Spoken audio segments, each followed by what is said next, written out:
Graça e paz, irmãos, amados e amadas.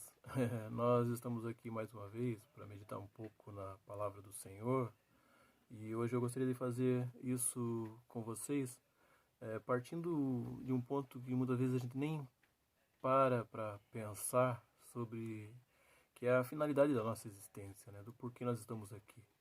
E quando nós conhecemos a palavra do Senhor, nós sabemos que nós fomos criados para a glória do nosso Deus e para termos toda a nossa satisfação nele, né? Sermos supridos por essa comunhão entre nós e aquele que nos criou. E também nisso nós nem sempre paramos para pensar do porquê não louvamos a Deus o quanto deveríamos louvar, né? E talvez isso se dê por conta de que nós não temos nítidos na nossa mente, no nosso coração, quem é Deus, né? Pessoa e obra. E justamente porque nós não cultivamos ou não progredimos na intimidade desse conhecimento de quem é Deus e de tudo aquilo que Ele fez e faz, é que nós nem sempre dirigimos a Ele o louvor como deveríamos fazê-lo. Eu hoje, para meditar sobre isso, convido você a me acompanhar no Salmo 113. Esse trecho dos Salmos, que vai do 113 até o 118, são os salmos que são conhecidos como Halel egípcio, porque eram cantados no templo e faziam alusão à libertação do povo de Israel do Egito. O primeiro versículo, ele diz assim: Aleluia, louvai servos do Senhor, louvai o nome do Senhor. Ele manifesta a sua adoração, o seu louvor, né? Aleluia, glorificado seja o nome do Senhor. E ele convida outros a fazerem o mesmo. Louvai primeiramente servos do Senhor, ou seja, aqueles que têm um compromisso com o Senhor, aqueles que dizem servir ao Senhor. E não só isso, ele fala, louvai o nome do Senhor, né? Esse nome que é poderoso e que é majestoso. Nós podemos ver acerca do poder de Deus lá em Êxodo, capítulo 3, versículo 15, que diz assim: Disse Deus ainda a Moisés, assim dirás aos filhos de Israel, o Senhor, o Deus dos vossos pais, o Deus de Abraão, o Deus de Isaque e o Deus de Jacó, me enviou a vós outros. Este é o meu nome eternamente, e assim serei lembrado de geração em geração. Então, o nome do Senhor é poderoso, né, a ponto de confiar a autoridade, né? Não só ele tem toda a autoridade, como ele ainda delega a Moisés e aos seus ministros, como é um nome também majestoso. Lá no Salmo 8, versículo 1, Davi diz, ó Senhor, Senhor nosso, quão magnífico em toda a terra é o teu nome, pois expuseste nos céus a tua majestade. Então, irmãos, a importância de termos nítido na nossa mente, o nome do Deus a quem nós servimos. É esse nome que é bendito, ou seja, é elogiável, né? Sempre, né? Em todo e qualquer momento. E é por isso que os versículos 2 e 3, ele diz o seguinte: Bendito seja o nome do Senhor, agora e para sempre. Do nascimento do sol até o ocaso, louvado seja o nome do Senhor. Nome que é bendito, que é digno de ser louvado todos os dias, né? E pela eternidade. E não só isso, todos os dias e o dia todo. O Salmo 34, ele diz assim: Bendirei o Senhor em todo o tempo, o seu louvor estará sempre nos meus lábios. E lá em 1 Coríntios 10, 31, o apóstolo Paulo diz: Quer comais, quer bebais, quer façais qualquer outra coisa, fazei tudo para a glória de Deus. Tudo, o tempo todo, deve redundar em louvor honra e glórias ao nome de Deus, porque ele é digno. Como nós podemos ver no versículo 4. Versículo 4 ele diz: excelso é o nome do Senhor, acima de todas as nações, e a sua glória acima dos céus. Excelso, ou seja, elevado, sublime é o nome do Senhor. No capítulo 83 dos Salmos, versículo 18, ele diz: reconhecerão que só tu, cujo nome é Senhor, és o Altíssimo sobre a terra. Então ele é o que há de mais elevado no que diz respeito a um nome no universo. E ele não só é esse nome excelso, como ele é poderoso sobre a terra, em todas as suas convenções e em todos os seus funcionamentos. Daniel diz que ele é quem remove e quem estabelece reis.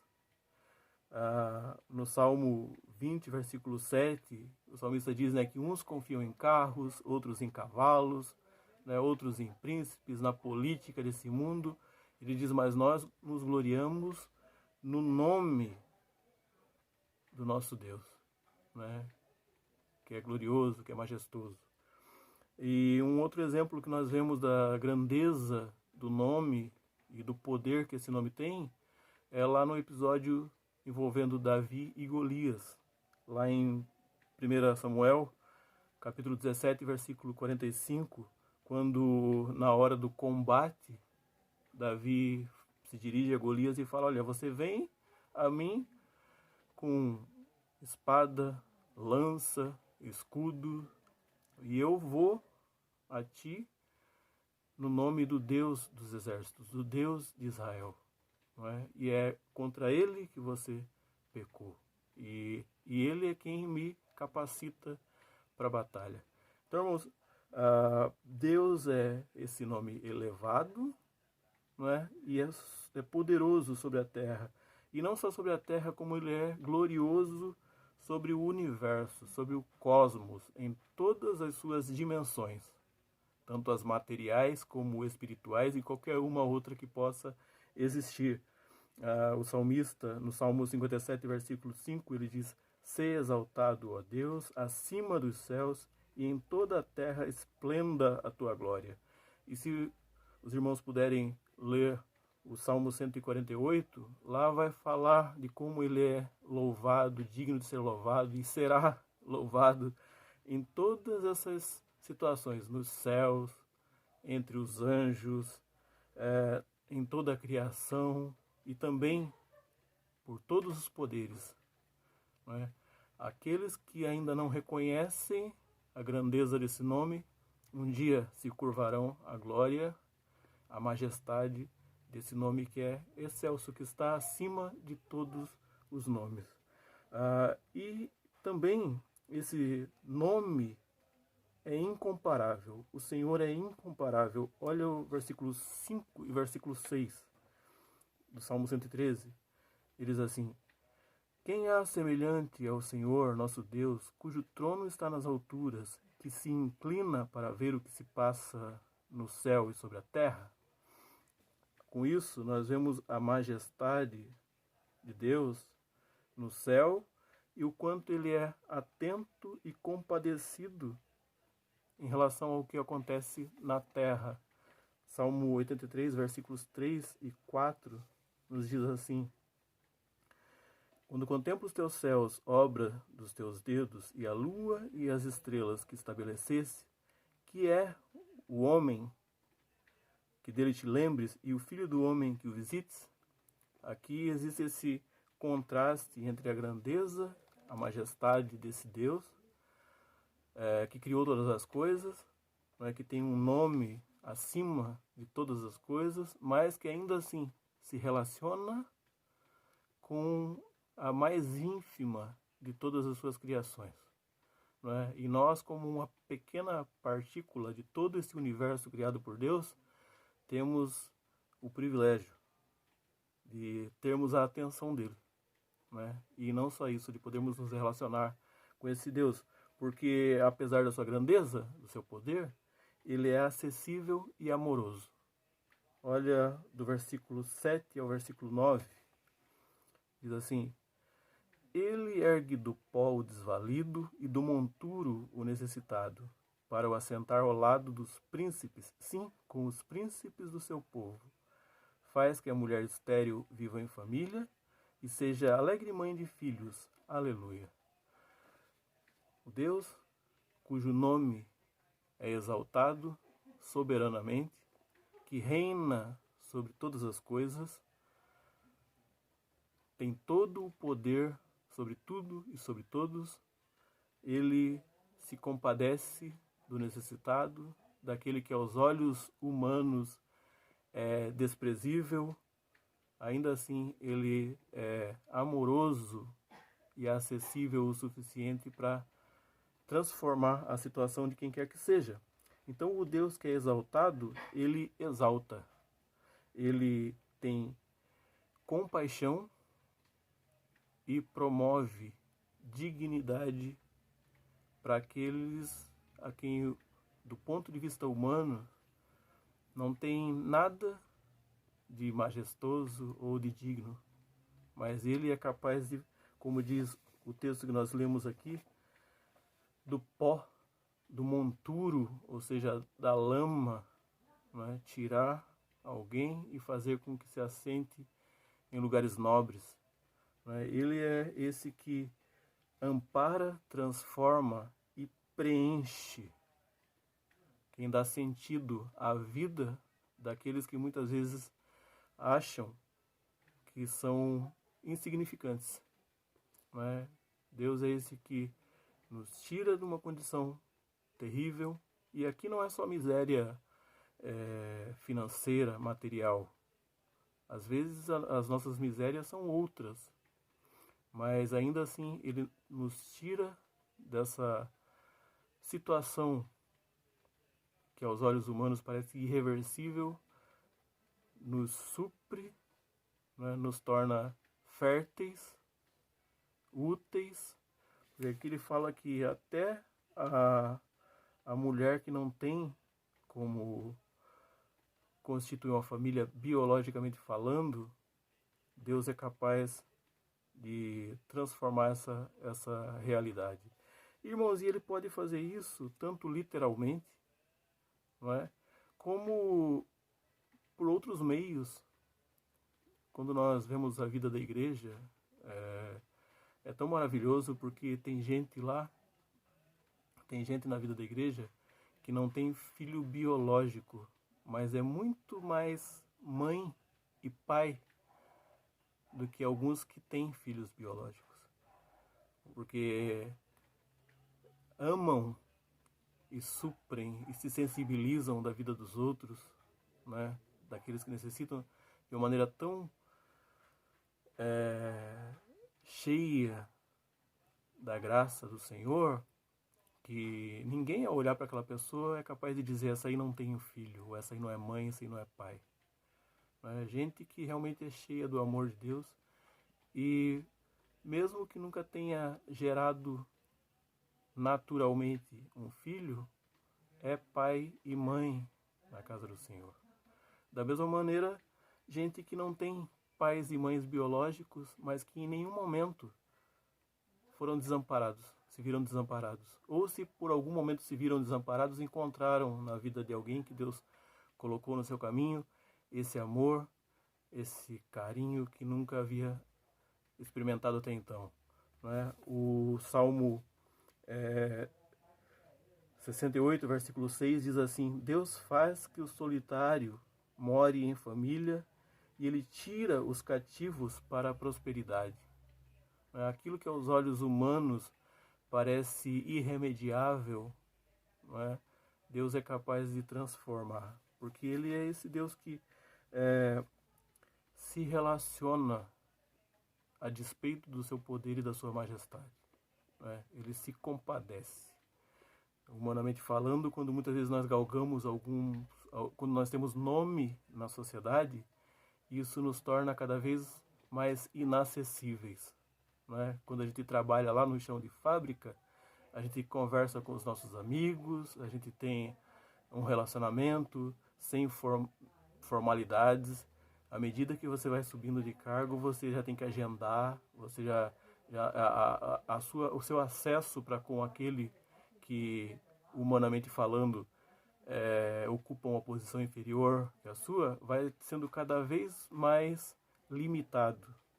Mas quando nós falamos de Deus, esse que tem um nome acima de todos os nomes, que reina sobre todo o universo, é capaz de se inclinar, ouvir as nossas queixas, as nossas necessidades e ainda se compadecer de nós, nos suprir, transformar a nossa realidade.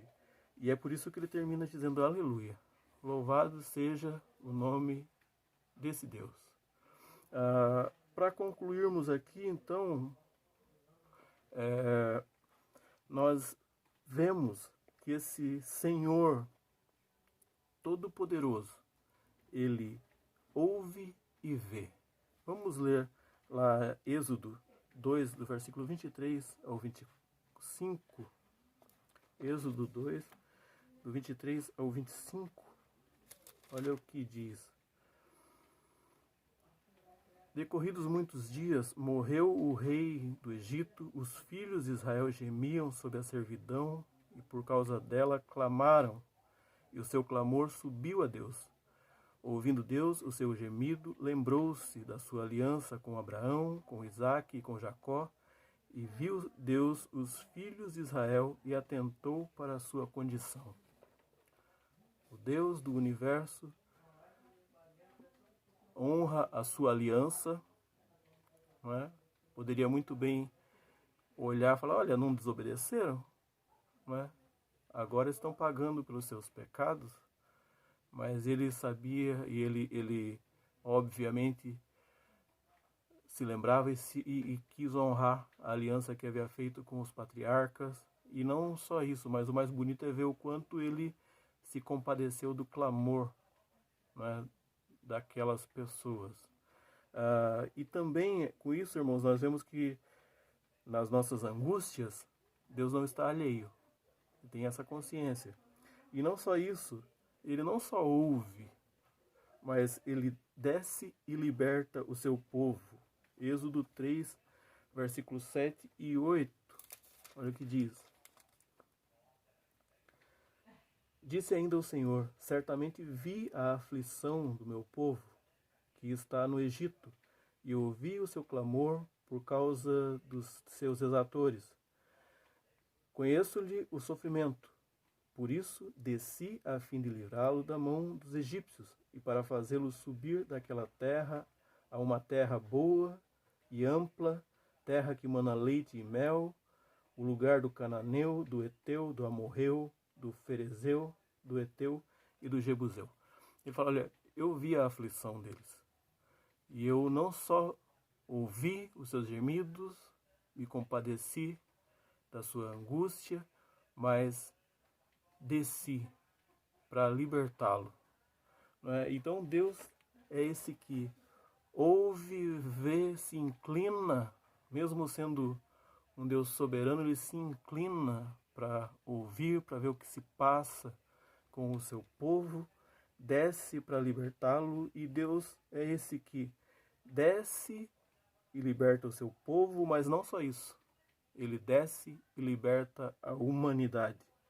Vamos ler lá Efésios 4, do versículo 7 até o versículo 10. Efésios 4, do versículo 7 ao 10, e diz assim: E a graça foi concedida a cada um de nós segundo a proporção do dom de Cristo. Por isso, diz, quando ele subiu às alturas, levou cativo o cativeiro e concedeu dons aos homens. Ora, que quer dizer que subiu, senão que também havia descido até as regiões inferiores da terra? Aquele que desceu é também o mesmo que subiu acima de todos os céus para encher todas as coisas. Deus desce e liberta o seu povo do Egito, e Deus, em Cristo Jesus, desce ao mundo e liberta todo aquele que se arrepende dos seus pecados e reconhece a necessidade de um Redentor. Reconhece que precisa se reconciliar com o seu Criador. Deus, em Cristo Jesus, nos libertou, irmãos. Então, ele não só não ficou alheio ao choro, ao clamor do seu povo lá na terra do Egito, como ele se compadeceu de cada um de nós que chora ou que lamenta a sua condição de pecador ou que está angustiado por qualquer outro motivo que seja nesse mundo. E que nós tenhamos essa consciência de que, assim como o nome do Senhor nosso Deus é exaltado sobre toda a terra, e isso não o impediu de se compadecer de nós e se encarnar para vir até nós, para morrer pelos nossos pecados, para nos ressuscitar nele, não existe outro nome pelo qual nós possamos ser salvos. Como está dito lá em Atos 4:12, e não há salvação em nenhum outro, porque abaixo do céu não existe nenhum outro nome dado entre os homens pelo qual importa que sejamos salvos. Irmãos, que a nossa intimidade com o nosso Deus, com quem Ele é e com o que Ele faz, cresça de tal maneira a que nós cada dia mais possamos ter nos nossos lábios palavras de louvor, de exaltação ao seu nome, que é digno de toda honra, de todo louvor e de toda glória. E que a gente possa também ter uma consciência do tamanho da libertação que nos alcançou quando Ele se compadeceu de nós, não é? Desceu em Cristo Jesus e nos tirou das trevas para a sua maravilhosa luz. Que nós possamos ter nisso cada dia mais motivos para cantarmos, para louvarmos e bendizermos o nome de Deus em Cristo Jesus. Amém.